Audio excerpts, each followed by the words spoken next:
à toutes et à tous. J'espère que vous allez bien. Je vais vous inviter sans tarder à prier.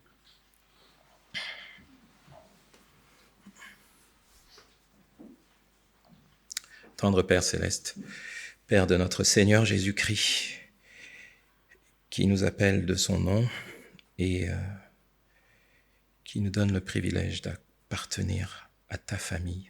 C'est toi que nous invoquons maintenant. Nous demandons que tu viennes parler à chacun d'entre nous, particulièrement que tu viennes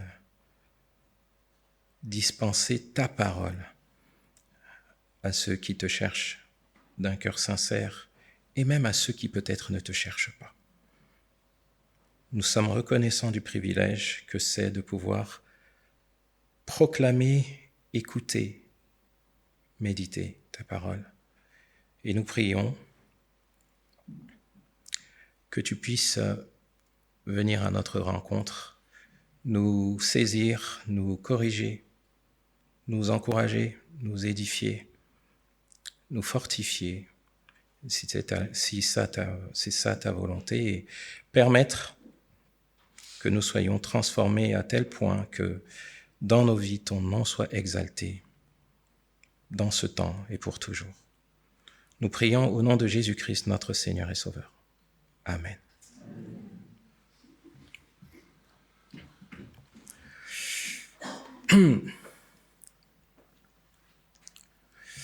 Je me souviens qu'il y a quelques années, j'ai fait un voyage.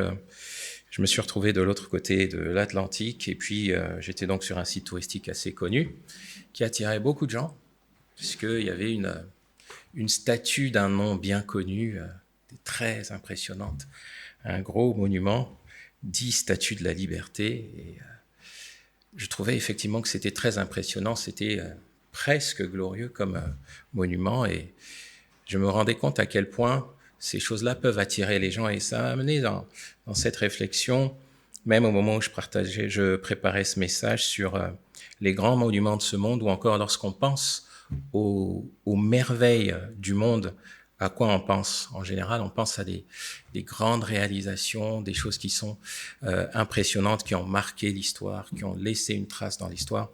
On pense à des monuments comme, je sais pas, les pyramides, le phare d'Alexandrie. Je crois que parmi les 7 merveilles du monde antique, il y a même, je crois, le temple de Diane à Éphèse. Il y a différents monuments comme ça. Et puis, je me suis fait la réflexion que, mais en fait, tous ces grands monuments, on pourrait même penser à des monuments qui se sont érigés il n'y a pas si longtemps, dans le Moyen-Orient ou encore aux États-Unis, qui ont été abattus il y a un peu plus de 20 ans.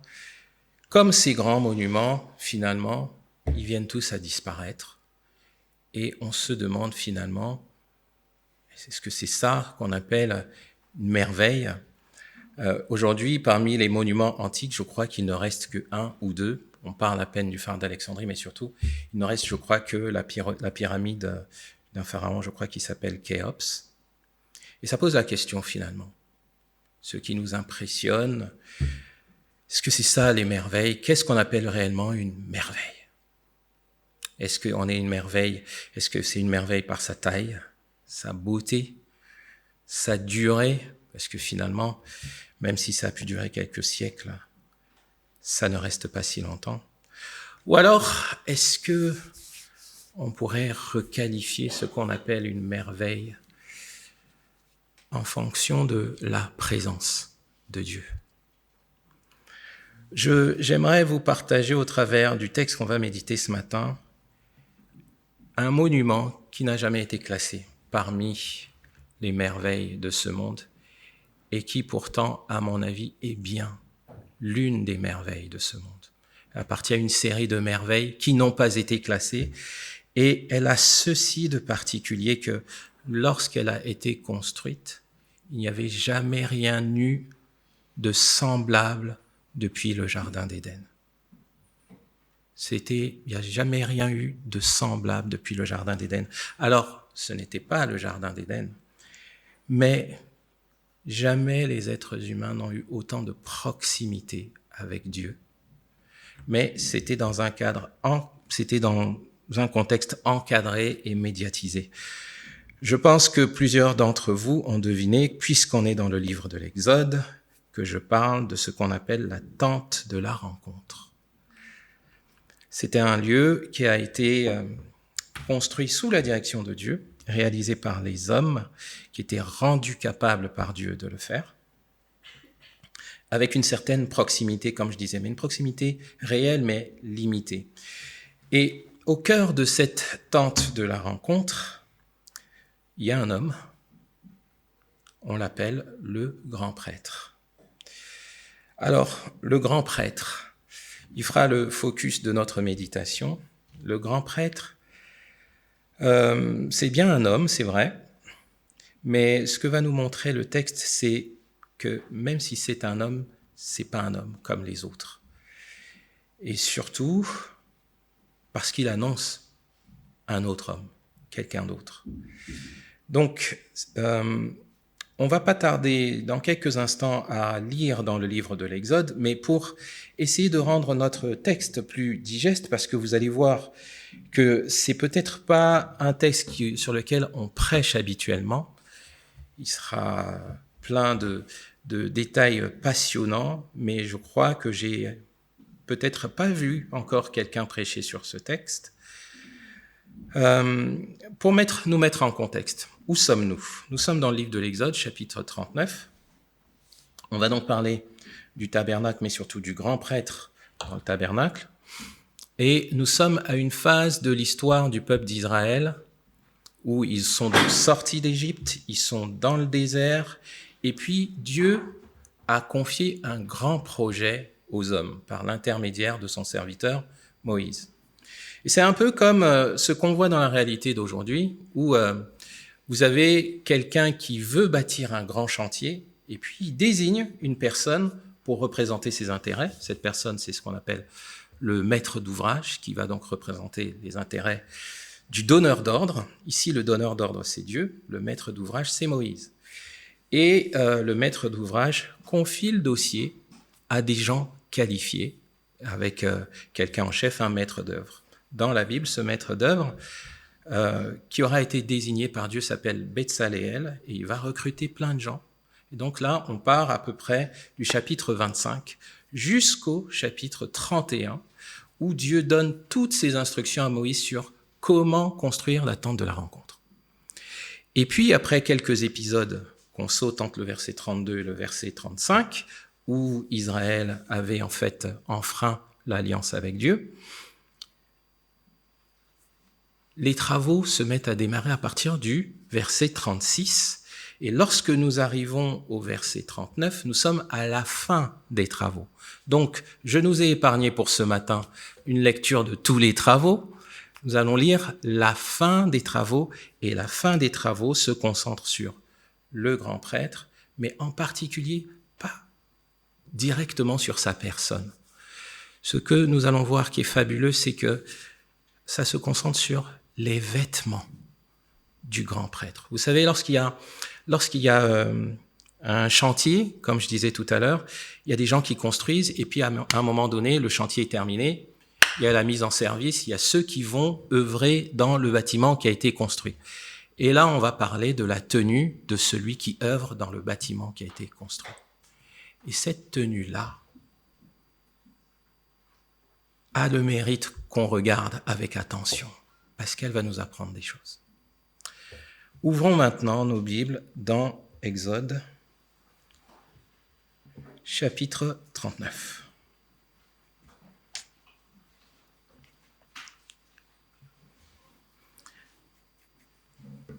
Alors voilà ce qui est écrit. Avec les fils de pourpre violette et écarlate et de rouge éclatant, on confectionna les vêtements de cérémonie pour faire le service dans le sanctuaire, et les vêtements sacrés pour Aaron, comme l'Éternel l'avait ordonné à Moïse. Il fit l'éphod avec des fils d'or, de pourpre violette et écarlate, de rouge éclatant, du fin lin retors. On étendit l'or en lames que l'on coupa en fils pour les entrelacer dans la pourpre violette, la pourpre écarlate, le rouge éclatant et le lin fin, dans les règles de l'art. On y fit 2 bretelles cousues à ses 2 bords pour le maintenir. La ceinture était faite de la même façon. Je reprends. La ceinture était faite de la même façon, de la même étoffe que l'éphod. Elle était faite de fils d'or, de pourpre violette et écarlate, de rouge éclatant et de fin lin retors, comme l'Éternel l'avait ordonné à Moïse. On sertit des pierres d'onyx dans les montures d'or, et on les grava au nom des fils d'Israël, comme on grave un sceau à cacheter. On les fixa sur les bretelles de l'éphod pour rappeler le souvenir des fils d'Israël, comme l'Éternel l'avait ordonné à Moïse.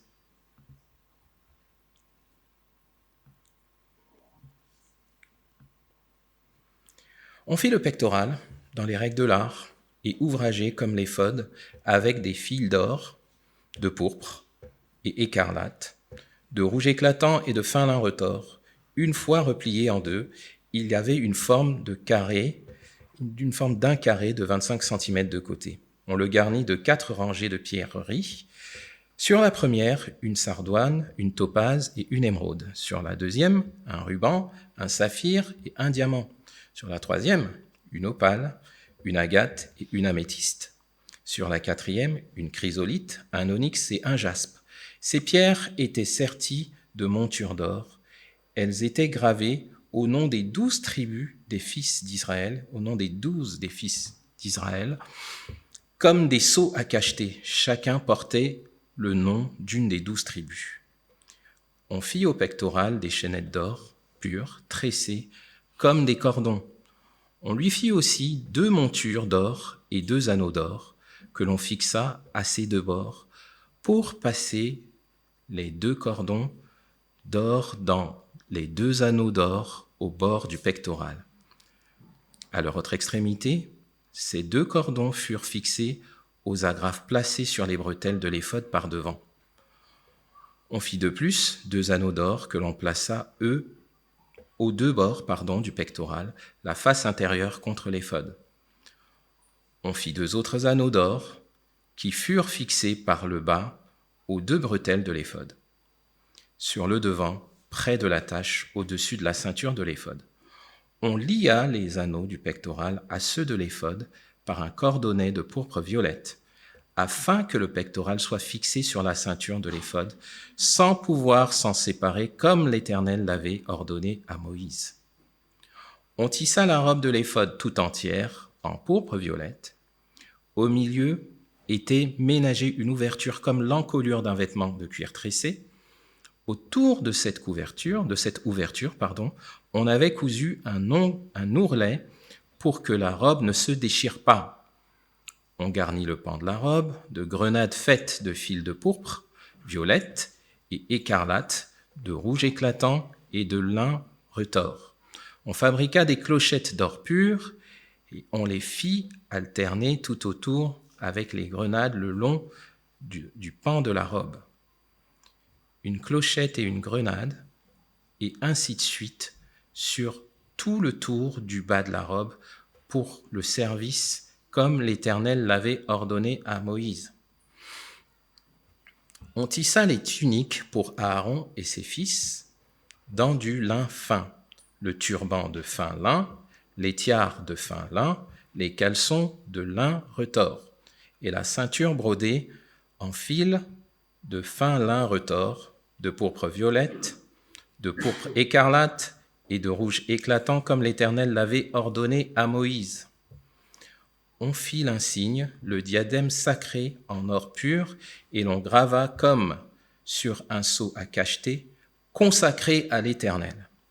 On y mit un cordonnet de pourpre violette pour le fixer en haut du turban, comme l'Éternel l'avait ordonné à Moïse. Ainsi fut achevé le travail pour le tabernacle, la tente de la rencontre. Les Israélites avaient tout exécuté selon les directives que l'Éternel avait données à Moïse. C'est bien ainsi qu'ils avaient fait. On apporta la demeure à Moïse, la tente et tous ses éléments, ses agrafes, ses cadres, ses traverses, ses piliers et ses socles, la couverture de peau de bélier teinte en rouge, la couverture de peau de dauphin et le voile de séparation, le coffre de l'acte d'alliance, ses barres et son propitiatoire, la table, tous ses ustensiles, le pain destiné à être exposé devant l'Éternel, le chandelier d'or pur, l'arrangement de ses lampes, tous ses accessoires et l'huile pour l'alimenter, l'autel d'or, l'huile d'onction, le parfum aromatique et le rideau pour l'entrée de la tente, l'autel de bronze avec sa grille de bronze, ses barres et tous ses ustensiles, la cuve et son socle, les tentures du parvis, ses piliers, ses socles, le rideau pour la porte du parvis, ses cordages, ses piquets, tous les accessoires pour le culte du tabernacle, la tente de la rencontre, les vêtements de cérémonie pour effectuer le service dans le sanctuaire, les vêtements sacrés pour le temple, pour le prêtre Aaron, et les vêtements de ses fils, afin qu'ils puissent officier. Pour tous ces travaux, les Israélites suivirent exactement les directives que l'Éternel avait données à Moïse. Moïse examina tout l'ouvrage et il constata qu'il avait fait exactement comme l'Éternel le lui avait ordonné. Alors Moïse les bénit. Ça y est, on a fini de lire. Alors si vous êtes comme moi, vous êtes aussi émerveillé que je l'étais devant la Statue de la Liberté, n'est-ce pas, en lisant ce texte? Et pourtant, il y a vraiment de quoi l'être. Il y a vraiment de quoi l'être. Je vous avoue que j'ai lu plusieurs fois ce texte, mais la dernière fois, du moins la fois où je l'ai lu et que j'étais convaincu qu'il y avait matière à apporter ce message, il y a quelques détails qui ont attiré mon attention. Je me suis dit, avec le Seigneur, c'est souvent pareil, un texte qu'on a déjà lu, mais il nous le fait découvrir sous un autre jour, des détails auxquels on n'avait pas fait attention. Alors, il y a quelque chose, je pense, que vous avez constaté dans la lecture. Il y a une phrase qui se répète souvent. Comme l'Éternel l'avait ordonné à Moïse. Tout ce que le peuple a construit, ils n'ont pas improvisé. La vie de culte qu'ils étaient en train de préparer, ce n'est pas quelque chose qui était improvisé. Dieu ne laisse rien au hasard dans le culte qu'on lui offre. En tout cas, à cette époque, lorsqu'il s'adresse à Israël, il veut qu'on vienne à sa rencontre et qu'on l'adore d'une manière que lui a codifiée, encadrée. Et donc, comme nous le disions au départ dans le texte, ou du moins dans l'introduction de ce message, on nous parle dans ce texte d'un personnage particulier. On a parlé d'Aaron, c'est lui qui joue ici le rôle du grand prêtre. Alors, qu'est-ce qu'il y a de particulier par rapport au grand prêtre et notamment par rapport aux vêtements du grand prêtre? Si on regarde dans la première partie du texte, du verset 1 au verset 7, on nous parle d'un vêtement particulier que porte le grand prêtre. Donc le grand prêtre, c'est l'un de ceux qui va officier dans ce qui a été construit, la tente de la rencontre. Pour ceux qui ne savent pas, avant que j'aille dans le détail du verset 1 au verset 7, la tente de la rencontre c'était composé de plusieurs compartiments. Lorsqu'on venait pour offrir des sacrifices à Dieu, on entrait dans une forme il y avait une enceinte qui était entourée avec un rideau. Et puis, lorsqu'on passait le rideau, l'entrée, il y avait toute une cour où on offrait des sacrifices. Donc, à cette cour-là, tout le peuple pouvait entrer. Mais puis, il y avait des gens qui avaient la responsabilité d'offrir les sacrifices qu'apportait le peuple. Puis, ces sacrifices, ayant été apportés à l'autel, on prenait une partie du sang et on entrait dans ce qu'on appelle vraiment la tente de la rencontre, qui, elle, était composée de deux parties. La première partie s'appelait le lieu saint et la deuxième partie, le lieu très saint. Dans le lieu très saint, ne pouvait entrer que le grand prêtre. Donc, Aaron dont il s'agit ici. Dans le lieu saint pouvait rentrer une partie du peuple qu'on appelait les prêtres Et puis, dans la cour pouvaient rentrer ceux qui servaient, qui aidaient à faire les sacrifices, plus le reste du peuple. Donc, nous nous concentrons sur celui qui peut aller au plus près de la présence de Dieu. Et on nous décrit comment il est habillé. On nous parle d'un habit qui s'appelle un éphod. C'est un petit peu comme un genre de tablier, et le texte nous décrit que ce tablier, il se met donc sur les épaules, il est porté sur les épaules, il est composé de différents matériaux, en pourpre, en écarlate, etc. Et il y a un détail quand même qui est essentiel si on revient au verset 7 de notre lecture, qui nous est dit sur cet éphod et qui attire mon attention. C'est le premier détail, moi, qui a attiré mon attention au moment où je me suis dit, il faut que j'approfondisse la méditation de ce texte. Donc, au verset 7, il est écrit qu'on fixa sur les bretelles de l'éphod, on les fixa. Donc, qu'est-ce qu'on fixa sur les bretelles de l'éphod? Ce sont 2 pierres d'onyx. L'onyx, c'est une pierre précieuse de couleur noire, fixées donc sur des montures dorées, enfin des montures d'or. Et sur ces 2 pierres, il y a écrit les noms des 12 tribus d'Israël. 2 pierres, 6 noms de chaque côté. Alors, c'est pas ça qui a attiré mon attention. Ce qui a attiré mon attention, c'est ce qui est écrit donc au verset 7, pour rappeler le souvenir des fils d'Israël. Le grand prêtre avait sur ses épaules 2 pierres précieuses avec les noms de toutes les tribus, et lorsqu'il allait dans la présence de Dieu, ça rappelait à Dieu le souvenir du peuple d'Israël. C'est pas le grand prêtre qui avait décidé de faire ça.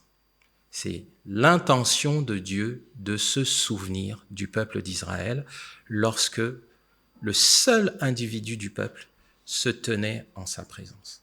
Et ça commence à nous dire quelque chose sur ce personnage. La première des choses que ça peut nous dire, c'est que le grand prêtre, lorsqu'il va dans la présence de Dieu, il n'y va pas seul. Il n'y va pas pour lui-même. En fait, le grand prêtre se présente devant Dieu pour les autres. Il est représentant du peuple. Le grand prêtre représente le peuple de Dieu. Il est donc non seulement un représentant, mais aussi il porte le peuple sur ses épaules. Autrement dit, il a une fonction de soutien pour le peuple. Et lorsqu'il se présente devant Dieu, il ne parle pas pour son nom, mais il parle au nom de tous. Et cette fonction-là, c'est cette fonction que jouait Aaron comme grand prêtre. Ce que ça a d'extraordinaire, le tabernacle ou la tente de la rencontre, qui est construit des siècles avant peut-être les merveilles dont on parle, c'est que c'est une représentation de quelque chose de réel qui existe dans le ciel. Et ça représentait une réalité qui allait se produire et qui est en train de se produire maintenant dans le ciel. À Aaron, ce que Dieu dicte à Moïse des siècles et des siècles il y a longtemps, ce n'est que la préfiguration de ce que Jésus-Christ fait dans le ciel pour les croyants. Aaron ici, lorsqu'il se présente devant Dieu, il se présente comme l'image à venir de Jésus-Christ. L'image à venir de Jésus-Christ qui est, pour les chrétiens, le grand prêtre. Écoutez ce que nous dit le livre des Hébreux dans le Nouveau Testament, qui parle de Jésus, qui dit « Ainsi, puisque nous avons un grand souverain sacrificateur », ça veut dire grand prêtre, qui a traversé les cieux, Jésus le Fils de Dieu, demeurons fermes dans la foi que nous professons. Le Nouveau Testament reconnaît que Jésus-Christ lui-même est un grand prêtre. Lui-même, Jésus-Christ, est grand prêtre pour le peuple de Dieu qu'il s'est acquis. Lorsqu'il a été crucifié, qu'il est ressuscité, Jésus-Christ s'est acquis le peuple de Dieu sous une alliance qui est différente de l'alliance qu'avait contractée avec Dieu le peuple d'Israël dans le désert. Jésus-Christ est le médiateur d'une autre alliance, une nouvelle alliance. Moïse était le médiateur de l'ancienne alliance et Jésus-Christ est le médiateur de la nouvelle alliance. Et dans Hébreux, au chapitre 7, du verset 23 au verset 27, je ne vais pas tout lire, mais il y a quelque chose qui explique pourquoi on est passé de Moïse, médiateur de l'ancienne alliance, à Jésus-Christ, médiateur de la nouvelle. Ou alors pourquoi est-ce qu'on est passé de grand prêtre, comme Aaron, à tout d'un coup, à Jésus? Le problème, il est simple, c'est que un grand prêtre ne pouvait pas rester grand prêtre autant qu'il voulait, parce que les grands prêtres sont mortels. Et pourquoi ils sont mortels? Tout simplement parce qu'ils sont pécheurs. Et donc, à un moment donné, ils ont une durée de vie limitée, il fallait qu'il y ait un nouveau grand prêtre. Et donc, les grands prêtres se sont succédés. Il n'y a personne, à part Jésus-Christ, qui est mort et ressuscité et tient la fonction de grand prêtre. Jésus-Christ, lui, n'a pas besoin d'être remplacé. Donc, il est grand prêtre pour toujours.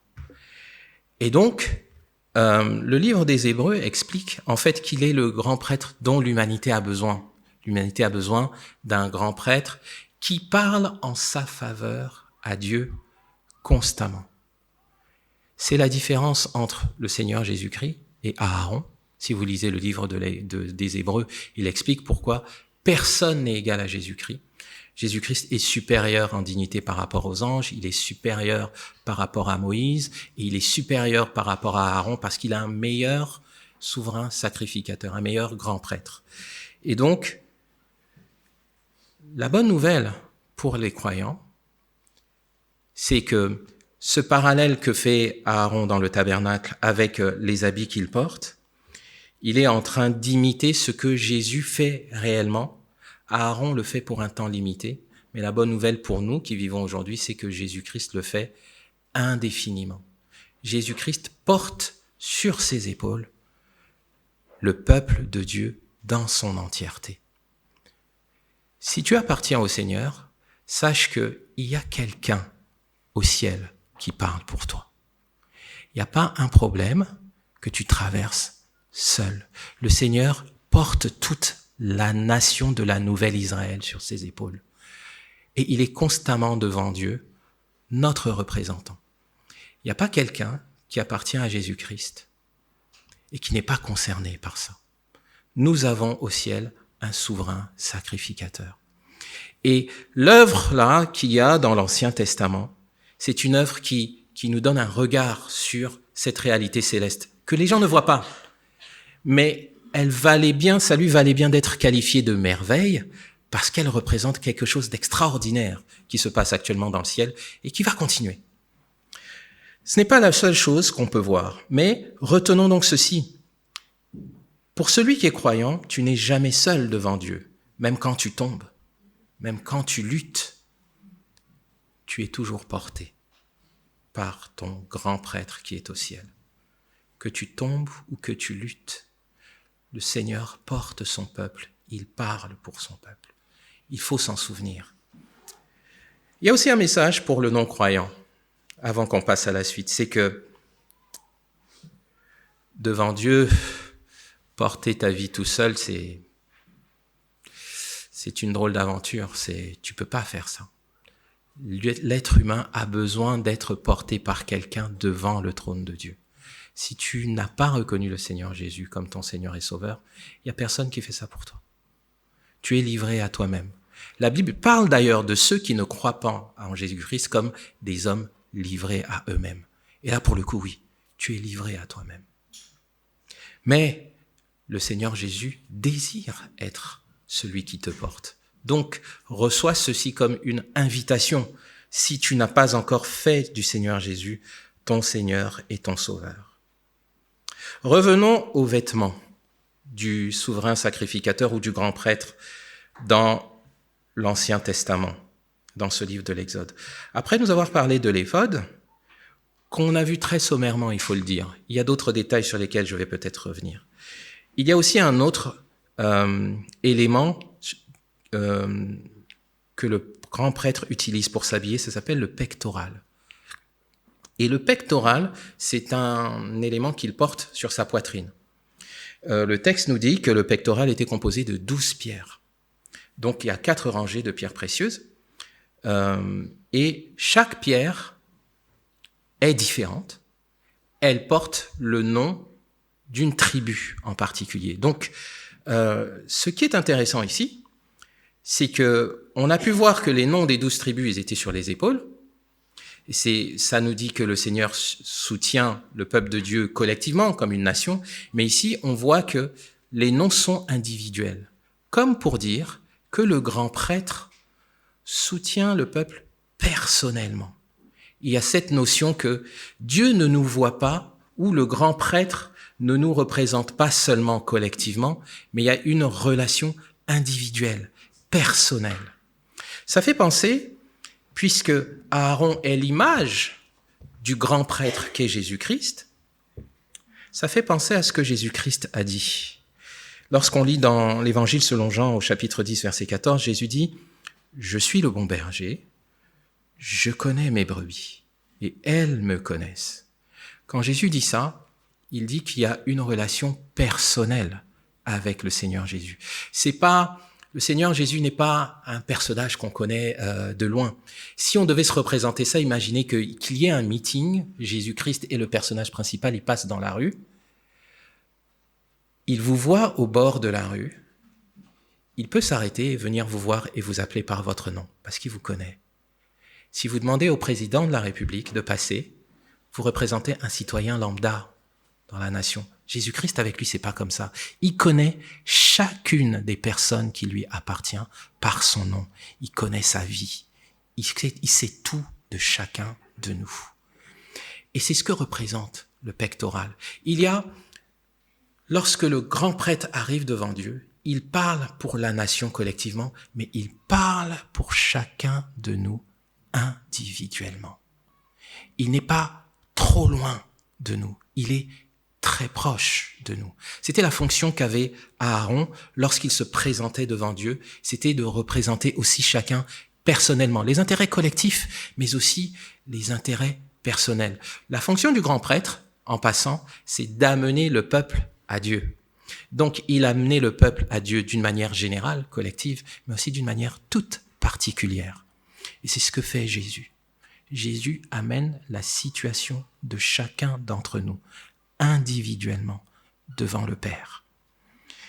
Donc, nous avons affaire, au départ, au travers de l'éphod, à un grand prêtre qui porte la nation, mais ici, nous avons affaire à un grand prêtre qui connaît les individus qui composent la nation. Personne ne peut tromper Jésus-Christ. Il dit, je connais les gens qui sont les miens, et je sais qui n'est pas à moi. Je crois qu'il y avait une résonance toute particulière au moment où le Seigneur Jésus disait ça dans les évangiles, parce qu'il savait que Judas n'était pas à lui. Mais aujourd'hui aussi, il peut dire, je sais qui est vrai dans cette assemblée à Rueil, et je sais qui est faux. Je sais si tout le monde est à moi, ou s'il y en a qui ne sont pas à moi. Il le sait. Mais c'est pas un message pour rejeter les gens. Quand il dit « je sais qui n'est pas à moi », il veut aussi dire « mes bras te sont tendus si tu veux être à moi ».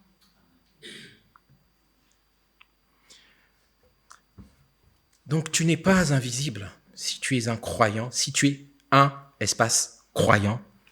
Si tu es croyant, tu n'es pas invisible aux yeux de Dieu.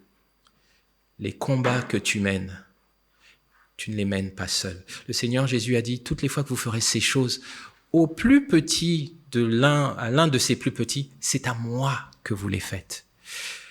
Si vous regardez dans le texte, on dit que le pectoral était fixé de manière à être toujours bien collé à la poitrine du Seigneur. Pour que nous soyons toujours sur son cœur, bien collés sur la poitrine du grand prêtre, bien collés sur la poitrine du grand prêtre qu'est le Seigneur Jésus. Nous sommes toujours collés à son cœur. Il y a ce verset que l'apôtre Paul donne dans Romains 8, je crois, il dit que rien ne me séparera de l'amour de Dieu. Nous avons un grand prêtre qui nous représente, pas seulement avec ses épaules, qui représente sa responsabilité, sa force, mais aussi avec son cœur. c'est-à-dire avec son amour. Nous sommes, comme diraient certains, nous sommes gardés par son amour. Et c'est ce que symbolise l'éphod, en fait. Regardez cette construction qui est faite des siècles et des siècles avant et qui matérialise une réalité que nous connaissons. Et le monde dans lequel nous vivons est passé à côté de ça. Les grandes merveilles qui attirent notre attention, elles sont imposantes, elles sont démesurées. Mais là, il s'agit d'une petite tente. Une petite tente, il s'agit d'un petit vêtement. Dieu ne procède pas comme notre monde. Dieu n'a pas l'échelle de valeur de ce monde. Et pourtant, il fait des merveilles. Et ça nous questionne, nous, est-ce que ça nous émerveille? Ou alors, on passe devant le texte comme moi je le faisais, sans être interpellé, sans être émerveillé. Il y a matière à être émerveillé, parce que ces détails parlent de notre destinée éternelle. Ce n'est pas tout ce qu'on voit dans ce texte. Il y a une troisième partie dans ce texte, entre le verset 21 et le verset 22, où on nous parle d'une série de vêtements. Alors je vais les citer, j'espère n'en oublier aucun. On nous parle de la robe du grand prêtre, une robe qui est à peu près de couleur bleue. Elle est faite en tout cas de pourpre et aussi de cramoisi et tout ça. Bon, mais en tout cas, elle a plus ou moins plutôt une couleur bleue. Il y a aussi une ceinture et il y a une tunique qui est de fin lin. Il y a aussi mentionné parmi ces vêtements, alors on a dans le texte une tiare ou alors un turban. Et juste en face du turban ici, au devant de la tête sur le front, il y a une espèce de plaque dorée où c'est écrit « Consacré à l'Éternel ». Eh bien, tous ces vêtements sont assez intéressants. J'aimerais, pour des raisons de temps, nous aider à nous concentrer peut-être sur un ou deux d'entre eux. La robe blanche, la robe en fin lin, en fait, elle est pratiquement de couleur blanche. Ce qui est intéressant, c'est ce que représente le lin dans la Bible. Dans beaucoup d'endroits de la Bible, près de 80 endroits dans la Bible, le lin en général représente une forme de richesse, mais surtout la pureté, la sainteté.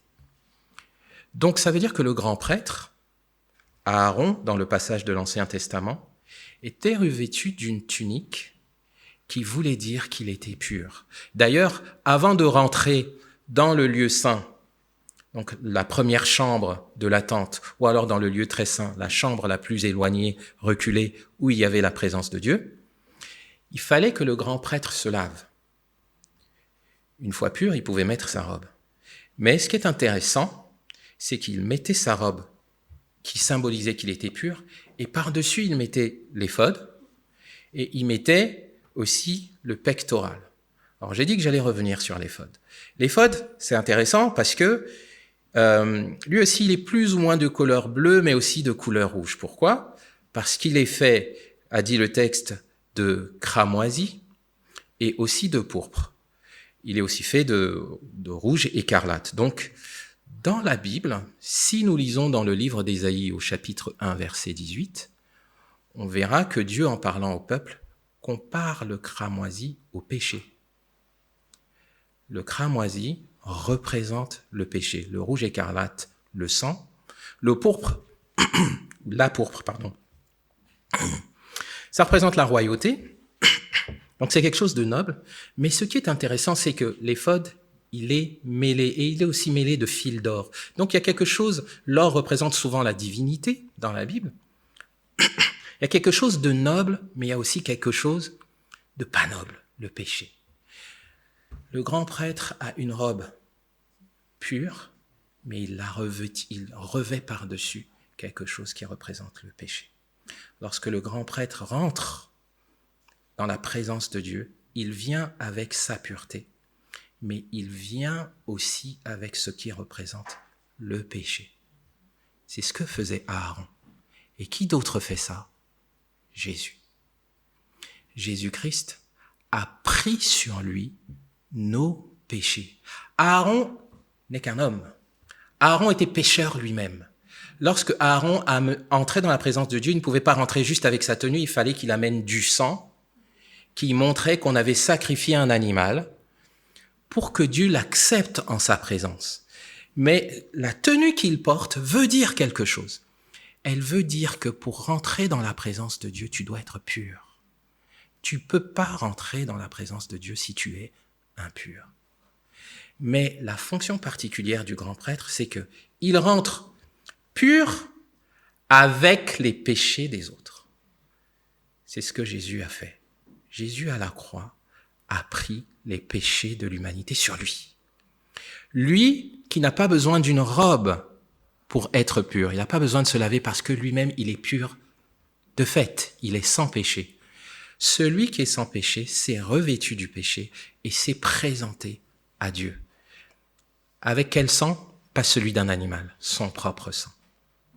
Et Jésus-Christ n'a pas besoin, comme Aaron, lui, ne pouvait rester qu'1 jour dans la tente en présence de l'Éternel. Jésus-Christ, il est pour toujours en présence de Dieu, parce qu'il était sans péché. Il est toujours sans péché. Et les péchés qu'il a pris, ce sont les péchés de ceux qui ont placé leur confiance en lui. Et donc, c'est assez intéressant quand on regarde cette partie où on nous parle du lin.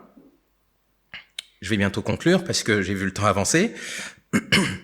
C'est que la première des choses, c'est la pureté. Et puis, pour le souverain sacrificateur, il porte le péché pour décharger les pécheurs de leurs péchés. La bonne nouvelle, c'est quoi? C'est que si Jésus a pris tes péchés, t'es pas obligé de les reprendre. Il t'offre l'opportunité de porter un vêtement pur aussi. Si vous regardez dans la symbolique de ce passage, là on parle des vêtements du grand prêtre, Aaron, mais il y avait aussi les vêtements de ses fils. Les fils d'Aaron portaient, eux aussi, des tuniques en lin. Ils ne portaient pas les mêmes vêtements qu'Aaron parce qu'ils n'étaient pas grands prêtres, il n'y avait qu'un seul grand prêtre, mais ils portaient des tuniques en lin. Et vous savez quoi dans la symbolique? Les fils d'Aaron, qui étaient prêtres, représentent les croyants d'aujourd'hui. Le grand prêtre, Aaron, représente Jésus-Christ. Les prêtres, fils d'Aaron, représentent les chrétiens. Les chrétiens sont appelés à porter un vêtement nouveau, vêtement de pureté. Tu n'es plus obligé de porter ton péché. La nature du péché dans laquelle tu es né, Dieu la connaît, mais il ne te voit plus comme ça, il te voit au travers du Seigneur Jésus. Et il t'invite à porter un nouveau vêtement. Si vous lisez dans l'épître aux Colossiens, et même peut-être dans d'autres épîtres aussi de l'apôtre Paul, nous sommes invités à nous dévêtir de l'habit de l'ancien homme, la colère, la jalousie, les mensonges, les adultères, etc. Tous ces comportements qui attiraient la condamnation, pour revêtir l'homme nouveau avec des nouvelles habitudes. Des habitudes qui reflètent le fait qu'il a l'Esprit de Dieu avec lui. Il aime la vérité, il a l'amour, etc. Je vous invite à lire la 3e épître aux Colossiens. C'est le nouveau vêtement et par-dessus tout, avant tout, la pureté. La pureté. Et ce qui est intéressant, c'est que ce n'est pas avec notre propre pureté qu'on plaît à Dieu. Jésus-Christ nous donne sa pureté. Lisons attentivement le Nouveau Testament. Jésus-Christ nous fait cadeau de sa pureté. Il est pur pour nous, le temps que nous soyons débarrassés complètement de notre nouvelle nature. Et ça se fera pas forcément de notre ancienne nature, pardon. Ça se fera pas forcément en un jour. Mais il y a quelque chose dans la Bible qui s'appelle la glorification. Donc, Jésus-Christ nous représente. Il est pur pour nous aux yeux de Dieu. Dieu nous voit purs à cause de Jésus. Et si nous tombons, si nous péchons, parce que ça peut arriver, nous confessons nos péchés. La Bible dit qu'il est fidèle et juste pour nous pardonner. Si tu n'es pas croyant, merci beaucoup Barbara, Si tu n'es pas croyant, sache que tu ne peux pas t'approcher de Dieu. Tu ne peux pas par toi-même. Une image qui est importante, je préfère vous la livrer avant de terminer ça, c'est que Aaron, en tant que grand prêtre, était le seul à pouvoir s'approcher de Dieu, avoir cette proximité, limitée certes, mais proximité quand même avec Dieu. Une fois par an, il pouvait rentrer là, dans le lieu très saint. Avec Jésus-Christ, lisez, je vous prie, dans l'Épître aux Hébreux, du verset 7 au verset 10, et précisément au verset 10, il est écrit que Jésus-Christ a changé les choses. Il a ouvert l'accès à Dieu. Les prêtres pouvaient arriver jusqu'au lieu saint, le grand prêtre jusqu'au lieu très saint. Avec Jésus-Christ, tout le monde peut arriver au lieu très saint véritable. Mais seulement au travers de Jésus. Tu ne peux pas arriver au lieu très saint sans passer par Jésus. Tu ne peux pas arriver au lieu très saint en ton propre nom. C'est Jésus qui doit te représenter. Il y a cette réalité qui est assez intéressante. Jésus parle en notre nom et nous prions au nom de Jésus. C'est une chose à méditer. Mais moi, je dis que ce que nous voyons dans l'Ancien Testament, c'est un aperçu de quelque chose d'encore plus merveilleux. L'humanité passe à côté d'une telle merveille. J'aimerais terminer en quelques mots, pour rester fidèle au texte, que une fois que tout ceci a été fait, le peuple d'Israël a apporté tout ce qu'ils avaient construit à Moïse. Moïse a contrôlé, puisque Dieu lui avait donné la mission de construire tout ça. Moïse a contrôlé. Il a vu que tout était conforme. Il a approuvé. Aujourd'hui, le Seigneur Jésus a accompli mieux que ce que nous voyons dans ce passage. Il s'est donné en sacrifice. Il a accompli tout ce qu'il y a là dans l'Ancien Testament. Il a accompli tout cela. Et Dieu l'a approuvé. C'est pour ça que le Seigneur Jésus est ressuscité, parce qu'il était approuvé et qu'il est toujours au ciel. Il ne va pas mourir, il ne mourra plus. Il ne mourra plus, pardon. Mais il y a une ouverture pour nous, c'est que Jésus n'a pas fini de construire quelque chose de merveilleux. Il y a quelque chose de merveilleux que le Seigneur Jésus n'a pas fini de construire. Vous savez ce que c'est? L'Église. Nous sommes sa construction. Et si vous regardez dans le livre de l'Apocalypse, quand les fils de Dieu vont être révélés, on n'aura peut-être jamais rien vu de tel. C'est une merveille qui se prépare. Alors j'aimerais nous poser la question. Comment est-ce que nous voyons cette merveille que le Seigneur est en train de préparer? Que pensez-vous de votre Église? Que pensez-vous de l'Église de Jésus? Que pensez-vous du travail que le grand prêtre est en train d'accomplir en vous? Que pensez-vous de l'invitation qu'il vous adresse si vous n'êtes pas encore à lui? Est-ce que vous voyez l'Église comme quelque chose de barbant, comme quelque chose qui, ça sert à rien, c'est le truc de mes parents, c'est le truc, c'est has-been? Ou alors, vous voyez ce que l'Écriture nous montre. Puisse le Saint-Esprit nous parler à tous. Amen.